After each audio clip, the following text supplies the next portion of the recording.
Salut à tous, aujourd'hui on va décortiquer un sujet qui peut parfois impressionner un peu, une visite aux urgences. Le but, c'est simple, comprendre ce qui s'y passe, étape par étape, pour que tout devienne beaucoup plus clair et surtout moins stressant. C'est vrai, on peut se demander, les urgences, ça a l'air d'un endroit où tout va très vite, un peu chaotique parfois. Alors pour y voir plus clair, on va suivre le parcours typique, de l'arrivée jusqu'au départ, on va tout démystifier. Allez, c'est parti. Première étape donc, l'arrivée, le moment où l'on pousse les portes. C'est le tout premier contact, et savoir ce qui nous attend juste après, c'est la clé pour aborder la suite beaucoup plus calmement. Alors voilà, on arrive accompagné d'un proche. Et la première chose qu'on voit, c'est la salle d'attente. Il y a d'autres personnes qui patientent, c'est tout à fait normal, c'est le point de départ de la prise en charge. Juste après, on se dirige vers un bureau d'accueil. Là, une personne va poser quelques questions très simples et directes pour comprendre pourquoi on est là. Du genre, qu'est-ce qui ne va pas ou où est-ce que ça fait mal. L'adulte peut répondre ou l'enfant s'il se sent de le faire. C'est une étape essentielle pour bien orienter les choses. On en arrive au moment que, soyons honnêtes, personne n'aime vraiment. L'attente. Mais cette attente, elle n'est pas là par hasard. Elle répond à une logique super importante pour que les urgences fonctionnent bien. Et cette logique, elle a un nom, le tri. C'est le mot-clé à retenir. Peu après s'être enregistré, un infirmier ou une infirmière va évaluer rapidement la situation. Le but, ce n'est pas de faire un diagnostic complet, non. C'est de déterminer le niveau de gravité et d'urgence de chaque cas. Et ça, c'est absolument crucial. Il faut oublier l'image d'une file d'attente classique, comme au supermarché. Aux urgences, le principe, c'est le plus grave en premier. Les personnes dont l'état de santé est le plus critique sont vues immédiatement, même si elles viennent d'arriver.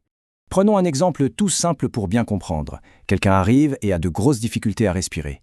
Il passera toujours avant une autre personne qui a une blessure moins grave. C'est ça, le tri en action. Ce système permet de s'assurer que ceux qui sont vraiment en danger reçoivent les soins vitaux sans perdre une seule seconde. Du coup, si on se retrouve à attendre, il faut presque le voir comme un bon signe. Ça veut dire qu'il n'y a pas, à cet instant précis, une situation plus grave qui nécessite l'attention de toute l'équipe. C'est un moment pour se reposer, s'asseoir tranquillement en sachant que le système fonctionne pour protéger les plus vulnérables. Bon, l'attente est finie. C'est le moment de la consultation. On va enfin voir le médecin pour avoir des réponses et commencer à être soigné. Le médecin va suivre un processus assez logique. D'abord, il va discuter, poser des questions pour bien comprendre les symptômes. Ensuite, il va faire un examen physique pour regarder de plus près où est le problème. Et si c'est nécessaire, il pourra demander des examens complémentaires pour l'aider. Et ces tests, c'est un peu comme des outils détectives pour le docteur. Une radio, ça permet de voir les os. Une prise de sang, ça donne plein d'informations sur ce qui se passe à l'intérieur du corps. Chaque examen a un but précis, donner une image plus claire de la situation pour poser le bon diagnostic. Le diagnostic est posé, ou en tout cas on sait mieux ce qui se passe, c'est le moment de passer au traitement. L'équipe médicale va pouvoir agir concrètement pour soigner et soulager. Le traitement peut prendre toutes sortes de formes. Ça peut être la prescription de médicaments pour la douleur ou pour une infection. Ça peut être aussi simple que la pose d'un pansement pour une coupure ou quelque chose d'un peu plus technique, comme la pose d'un plâtre pour un os cassé.